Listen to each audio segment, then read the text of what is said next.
자, 5 특수저당권에서요. 첫 번째 근저당이 나옵니다.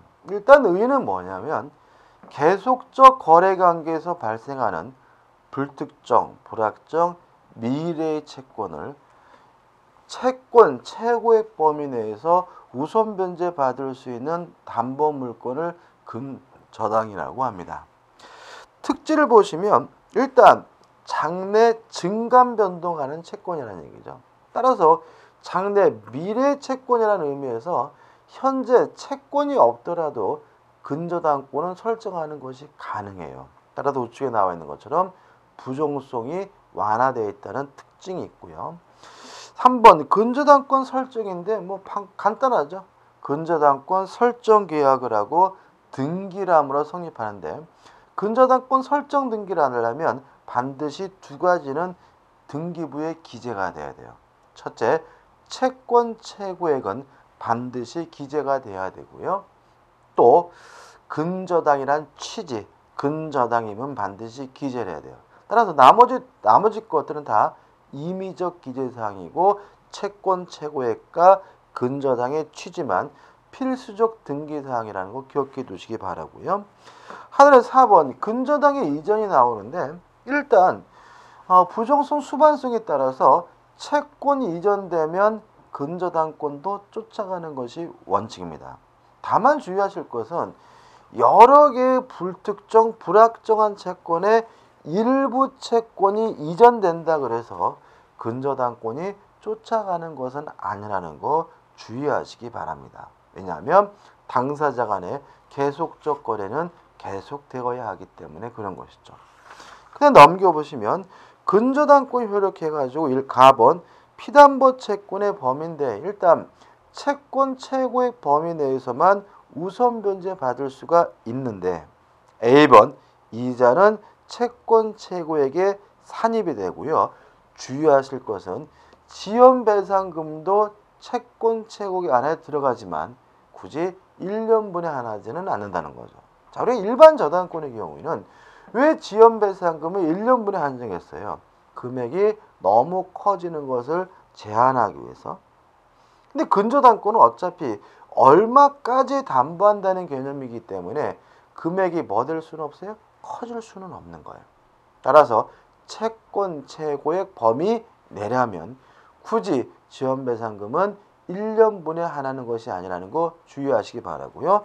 그 다음에 또 B번 실행비용도 조심하는데 채권 최고액에 포함되지는 않습니다. 실행비용은.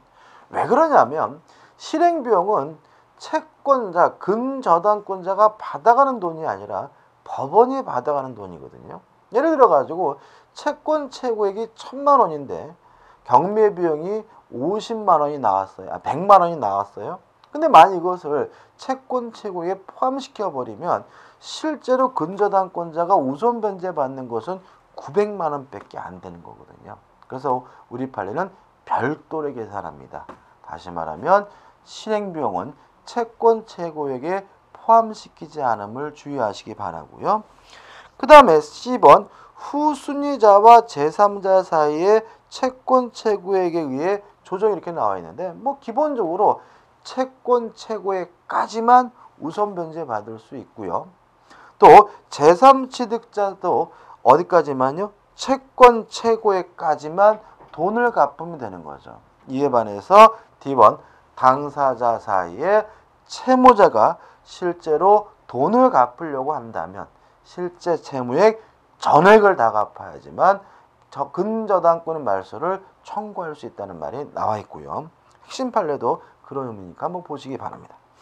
그 다음 우측에 보시면 나번해가지고 담보되는 채권의 확정이에요.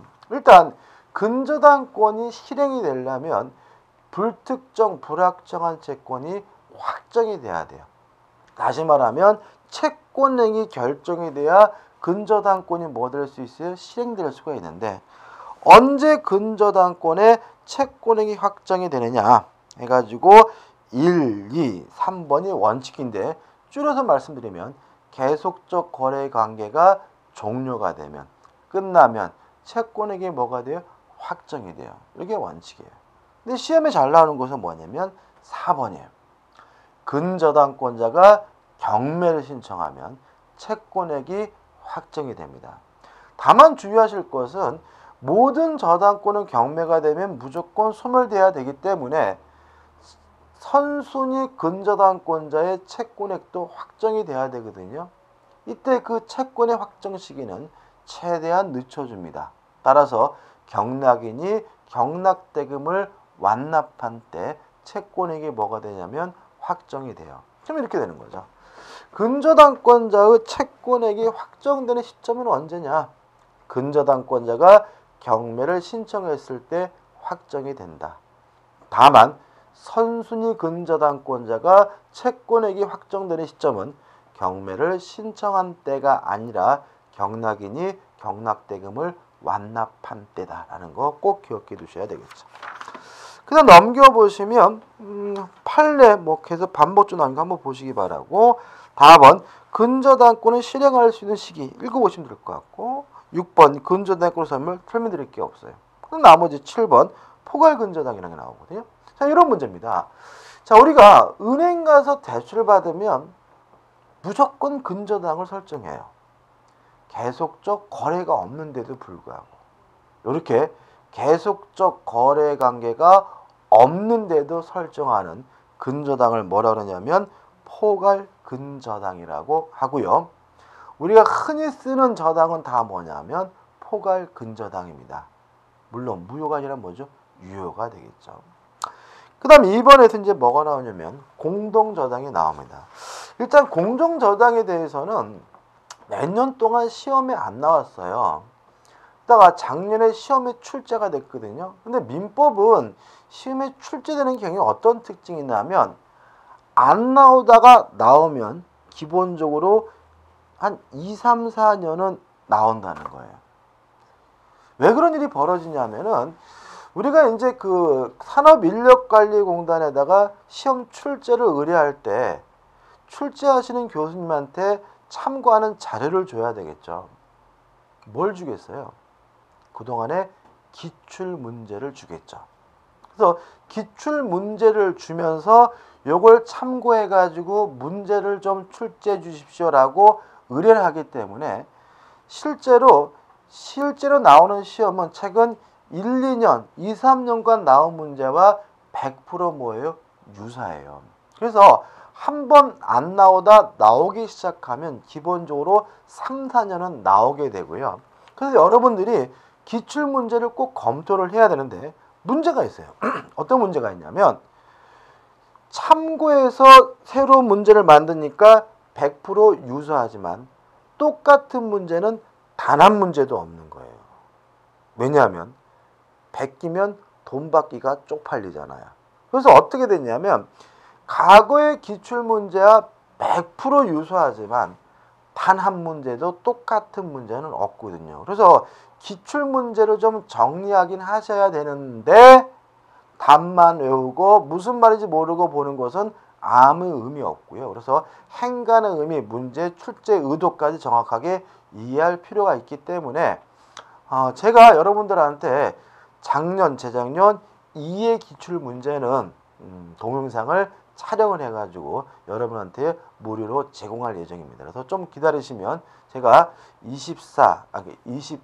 작년이죠, 그죠? 2014년, 2013년 기출문제를 한번 해설해 드릴 거예요. 왜냐하면 100% 유사하지만 100% 똑같은 문제가 없기 때문에 그렇기 때문이니까 한번 여러분들 나중에 올라오시면 꼭 보시기 바라고요. 그 다음 아무튼 공동저당은 어떻게 해요? 올해도 시험 문제 나올 가능성이 대단히 어떻게 해요? 높아요. 문제가 있어요. 민법에서 유일한 계산 문제고요. 작년도 공동저당 문제도 만만치가 않았어요. 그래서 공동저당이 실제로 문제가 나오더라도 우리가 문제집까지 연습을 하긴 하겠지만 다 푸시고 학교론도 다 푸시고 민법도 다 풀으시고 나서 마지막에 푸는 문제가 뭐죠? 공동저당입니다. 시간이 많이 걸릴 수 있기 때문에 중간에 자꾸 늘어지면 안 돼요. 일단 의에 나와 있고 내용이 쭉 나오는데 될 수 있으면 이것도 어떻게 해요? 축약하려고 노력을 했습니다. 왜 그러냐면 문제 자체 까다로운 부분이기 때문에 문제를 푸는 도구는 대단히 뭐죠? 아주 축약해서 기억을 해야 되기 때문에 정리했고요. 다시 한번 여러분들한테 정리를 좀 해드릴게요. 교재에 나와 있고 제가 설명드린 것만 정확히 이해하신다면 문제가 까다롭긴 해도 맞출 수는 있습니다. 자, 이런 문제입니다. 을이 갑에게 1억 5천을 빌려줬어요. 요걸 담보하기 위해서 A 부동산에도 저당권 설정하고 B 부동산에도 저당권 설정했다. 이렇게 한 개 채권을 담보하기 위해서 설정된 여러 개의 저당권이 뭐죠? 공동 저당권인데요.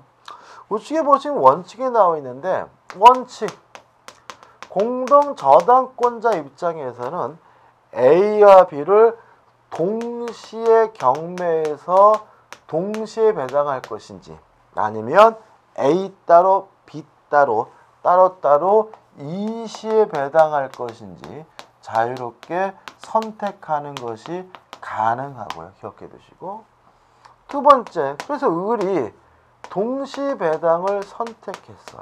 그래서 동시 배당시 이렇게 되는 거죠. 자, 예를 들어서 요 A 부동산이 1억이라고 가정을 해보고요.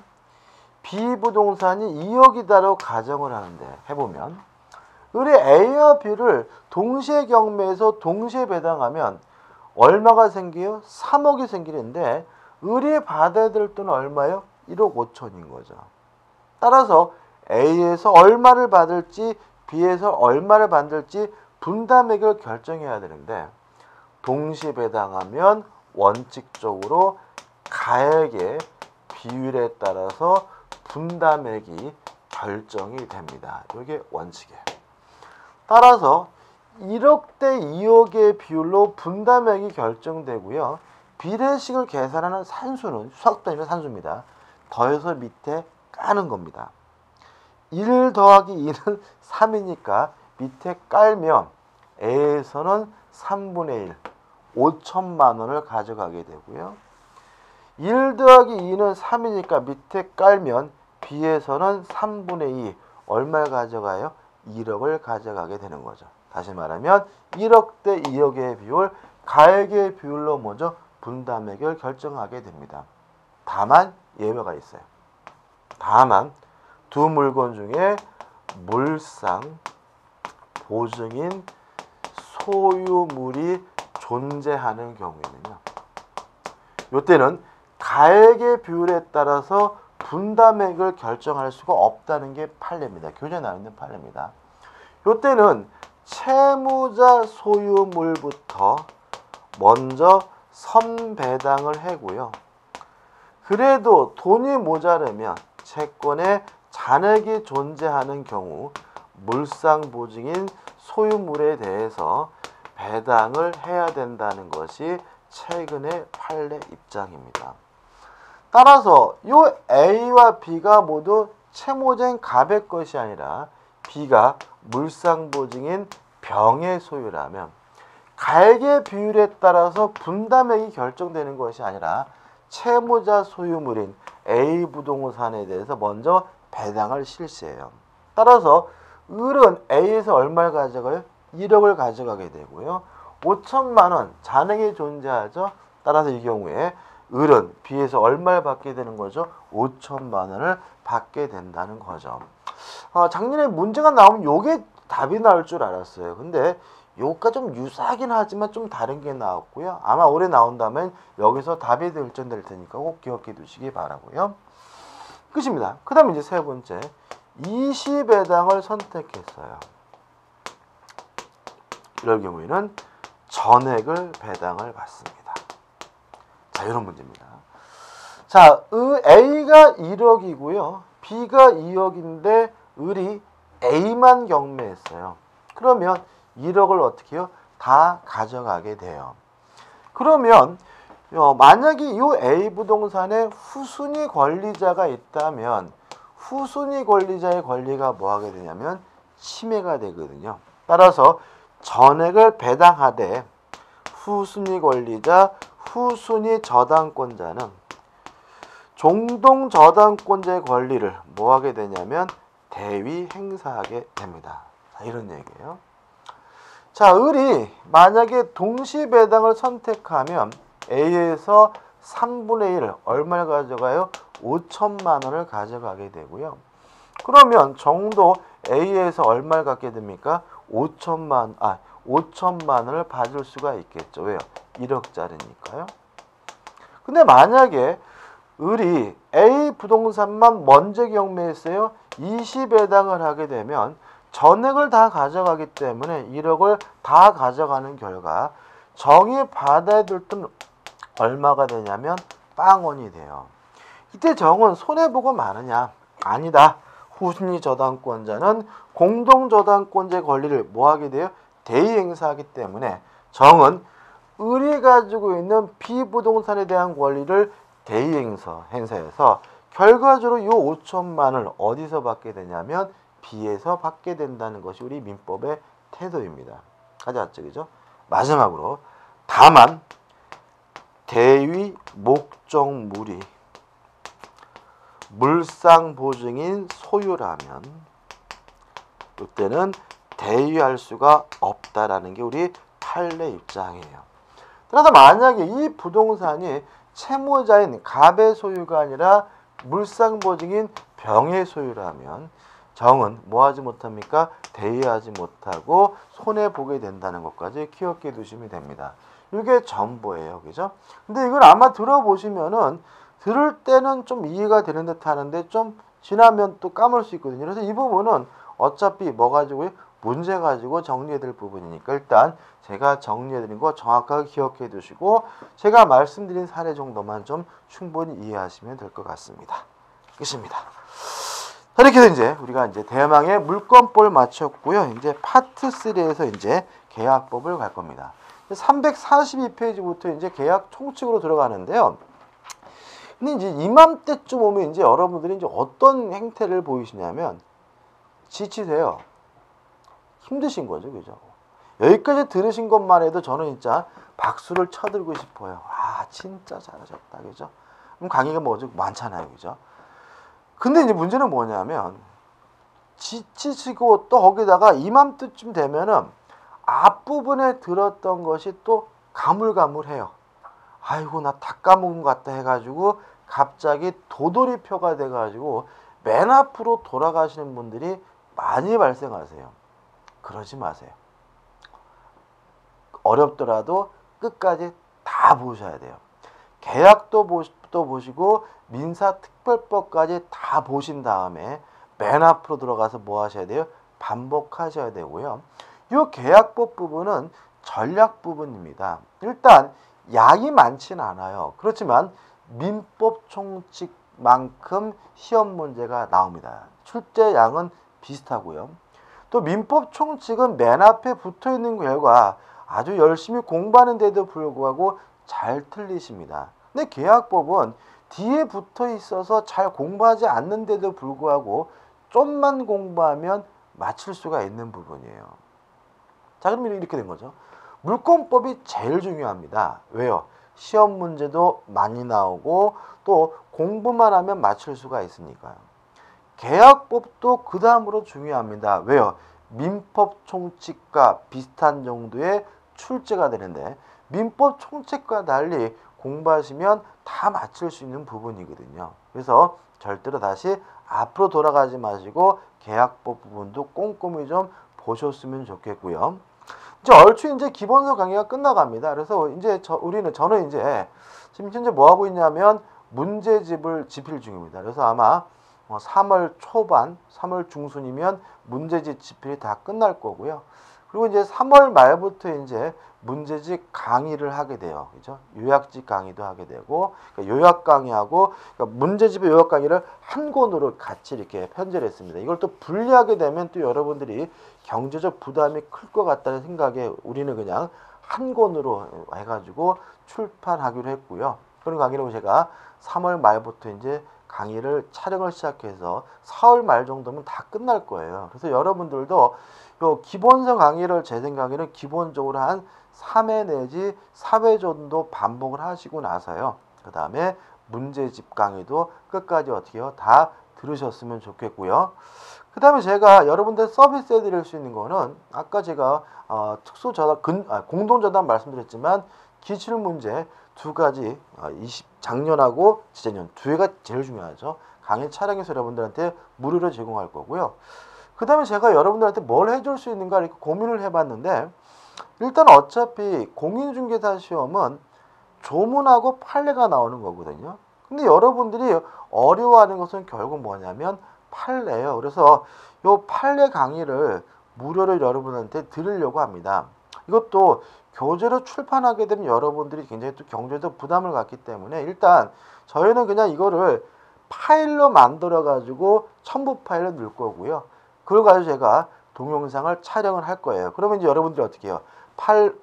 동영상은 무료로 보시면서 파일은 다운 받으셔 가지고 화면을 띄워놓고 보시거나 아니면 이 여건이 된다면 프린터로 뽑으셔서 판례 강의를 들으시면 되고요. 이 판례 강의는 될 수 있으면 빨리 했으면 좋겠는데 일정상 한 5월달 정도에 아마 촬영할 것 같아요. 그래서 5월달 정도에 촬영할 테니까 판례 강의도 모두 좀 꼭 들으셨으면 좋겠고요. 그러면 이제 어떻게 얼추 이제 강의가 끝나게 되는 거죠. 그리고 나서 이제 여러분들한테 마지막에 이제 진짜 뭘 해드릴 수 있느냐. 결국 여러분들한테 쪽지 깨죠, 그죠? 이거는 나온다 해가지고 한 40문제 정도 뽑아가지고 여러분한테 마지막에 또 10월 임박하면 또 서비스 할 예정입니다, 그죠?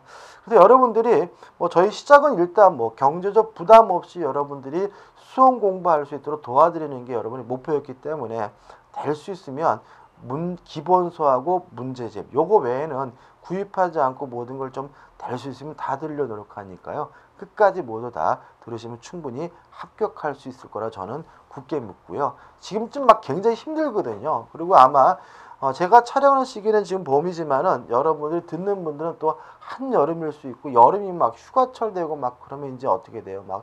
이 그지 같은 거 왜 시작해가지고 이렇게 고생하는지 몰라라고 후회하고 이러는데 절대로 의지 꺾이지 마시고요. 가을까지 꼭 가셔서 꼭 모두 합격했으면 좋겠습니다. 자, 계약보로 들어가겠습니다. 자, 342페이지 오시면 이제 챕터 1 해가지고 계약 총칙이 나와요. 일단 계약의 의의와 계약 자유 원칙에서 1, 계약의 의의가 나오는데, 자, 의의는 여러분들 아세요. 자, 우리가 민법 처음 시작할 때 이런 거였습니다. 의사 표시가 있는 적법행위를 단독행위라고 하고, 단독행위는 두 가지는 아닌다. 의사 표시가 하나만 다시 할게요. 자, 의사 표시가 있는 적법행위를 법률행위라고 하고, 법률행위가 두 가지로는 아닙니다. 자, 의사 표시가 하나만 있는 법률행위가 단독행위. 무슨 말이죠? 승낙을 받을 필요 없이 일방적으로 하는 법률행위고요. 의사 표시가 두 개 있어야 승낙이 있어야 성립하는 법률행위가 뭐였어요? 계약이죠. 그럼 계약은 뭐냐?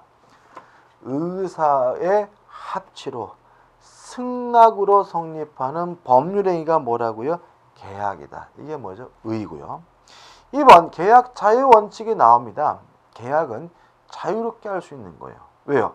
어차피 상대방으로부터 승낙을 얻어서 하는 것이니까 나쁜 짓만 아니면 뭐든지 할 수 있는데 이게 뭐죠? 계약 자유 원칙이고, 그럼 뭘 자유롭게 할 수 있느냐? 좌측 하단의 밑에서 네 번째 줄 보시면 1. 계약 체결의 자유. 계약 체결 여부를 자유롭게 할 수 있는 거죠. 자, 이런 얘기입니다. 지금 갑이라는 사람이 A라는 토지를 가지고 있어요. 근데 이 토지를 갑이 팔까 말까 고민이에요. 물론 팔지 말지는 누구 마음이에요? 갑 마음이고, 이걸 뭐라고요? 계약 체결 여부의 자유인 거죠. 자, 갑이 팔겠다라고 결정을 했어요. 그랬더니 을도 사겠다고 하고 병도 사겠다고 하고 정도 사겠다고 한다면 을은 아무한테나 팔 수가 있는데 이게 뭐죠? 상대방 선택의 자유인 거죠.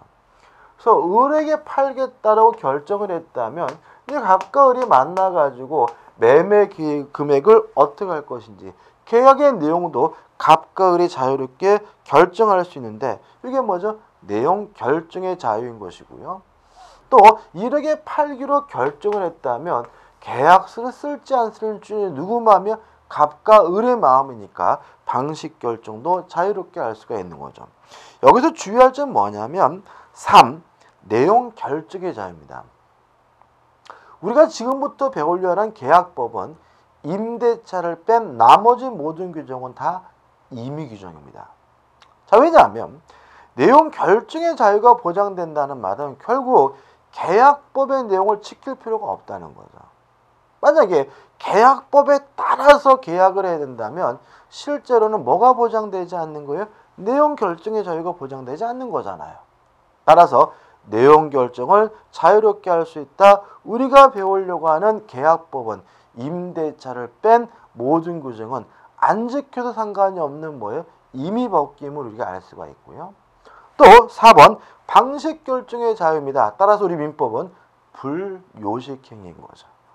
따라서 일정한 방식이나 형식을 갖춰야 된다. 그럼 뭐가 돼요? 무효가 되는 거죠. 자, 근데 문제는 우측에 보시면 이런 계약 자유 원칙이 무제한으로 보장되는 것은 아니고 일정한 경우에 뭐가 될 수 있어요?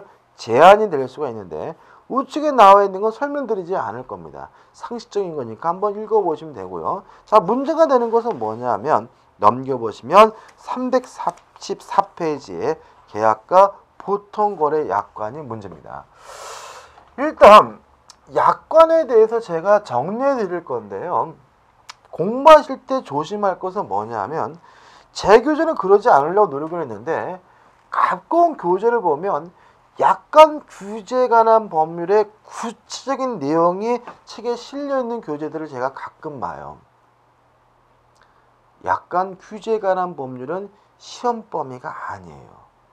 민사특별법이 아니거든요. 따라서 너무 구체적으로 들어가려고 하지는 마시기 바라고요. 제가 설명해 드리는 것만 정확히 좀 이해하시면 되는 거예요. 일단 내용을 들어가기 전에 이 약관하고 계약 자유 원칙이 지금 붙어 있잖아요. 왜 붙어 있냐면 관계가 있어요. 약관은 내용 결정의 자유를 제한하는 것이다 라는 거 꼭 기억해 두셔야 돼요. 자, 이런 얘기입니다.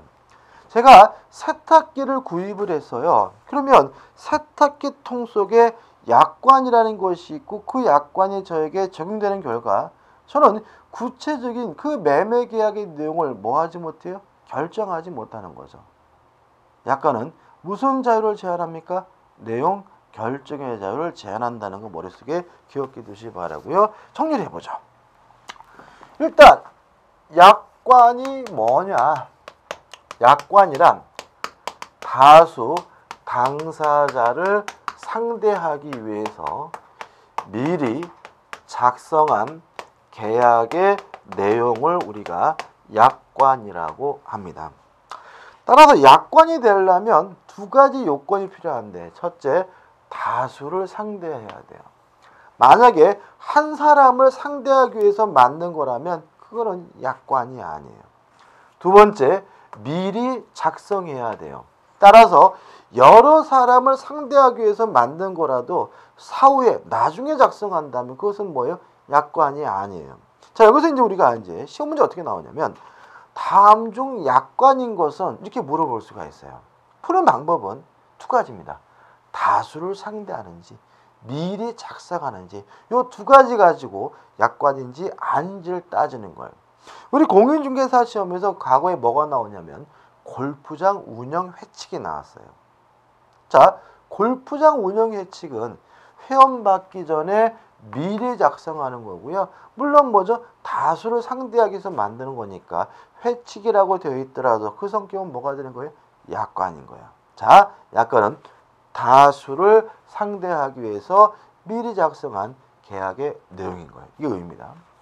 그 다음에 약관은 두 가지 특징은 있지만 어차피 뭐예요? 계약인 거죠.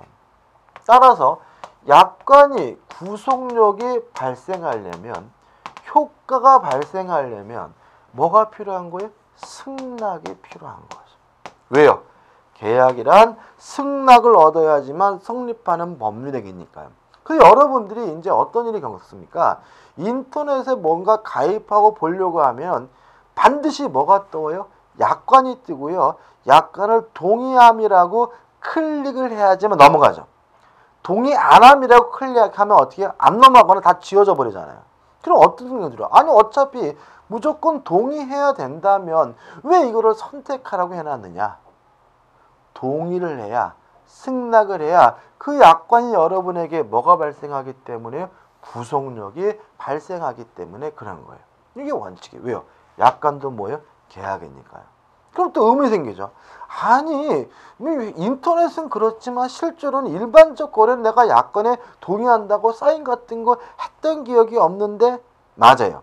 자, 원래는 승낙을 얻어야 구속력이 발생하는 것이 원칙이지만 너무 번거롭기 때문에 우리 약관 규제에 관한 법률은 명백히 보여주고 어려운 것이 있으면 설명해주고 명시 설명 의무를 이행하면 그것만으로 약관에 대한 구속력이 발생한다라고 좀 뭘 완화하고 있는 거죠. 그럼 이렇게 되는 거죠.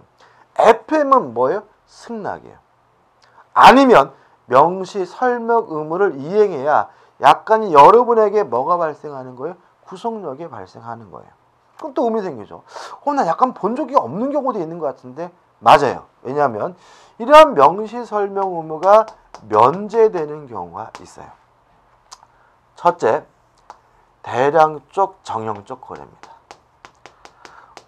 버스를 탄다, 전철을 탄다, 또는 가스를 공급받는다, 수도를 공급받는다 같은 대량적 정형적 거래의 경우에는요. 약관이 명시되지 않더라도 여러분에게 뭐가요? 구속력이 발생할 수 있도록 되어 있고요. 이건 중요하지 않고 두 번째가 중요한데 법령의 내용을 단순히 기재한 약관입니다. 자, 이게 무슨 말이냐면 약관이 사업자가 스스로 알아서 만든 약관이 아니라 법에 규정되어 있는 약관을 그냥 기재해 놓은 것에 불과한 약관의 경우에는 명시 설명할 필요가 없어요. 가장 대표적인 것이 학원입니다. 학원은요, 학원별로 개별적 약관이 있는 건 아니에요. 그래서 여러분들이 학원 등록하실 때 약관 안 보여줘요. 근데 그 약관은 뭐냐면 교육지원청에서 법령에 근거해서 만들어 놓은 약관만 있거든요. 그런 것들은 뭐가 면제가 됩니까? 명시 설명 의무가 면제되기 때문에 여러분에게 약관을 교부하지 않더라도 뭐가 발생하는 거예요? 구속력이 발생하는 거예요. 그 다음 세 번째는 우리 판례가 인정하는 경우인데 소비자가 이미 충분히 알고 있는 경우입니다. 소비자가 이미 충분히 그 내용을 알고 있는 경우라면 굳이 명시 설명하지 않더라도 구속력이 발생한다는 것이 우리 판례 입장이에요. 끝입니다. 그죠? 그 다음에요. 약관이 분쟁에 적용되려면 약관의 내용을 해석해야 되는데 일반적 해석 원칙과 다른 몇 가지 특수한 해석 원칙이 있습니다. 첫째, 약관을 해석할 때는 신예조차 성실하게 해석해야 된다. 신의 성실의 원칙이라고 하는데요. 중요하지 않고요. 두 번째, 약관은 다수를 상대한다는 특징이 있죠. 항상 여러 사람을 상대할 때 조심해야 될 게 뭐예요?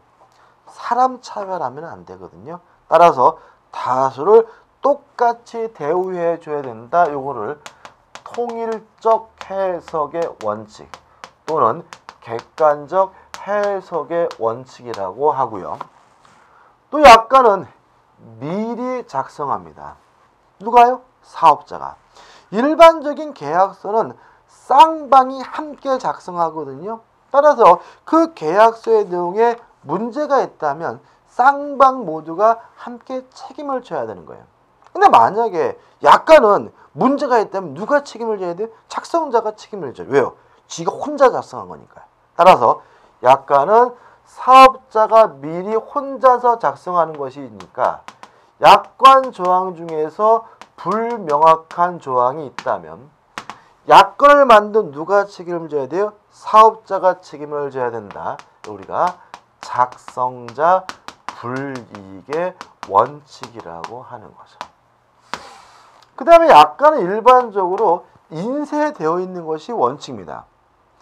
자, 인쇄되어 있다 하더라도 당구장 표시해가지고 볼펜으로 쓰는 방식으로 다른 약정하는 거 물론 가능하고요.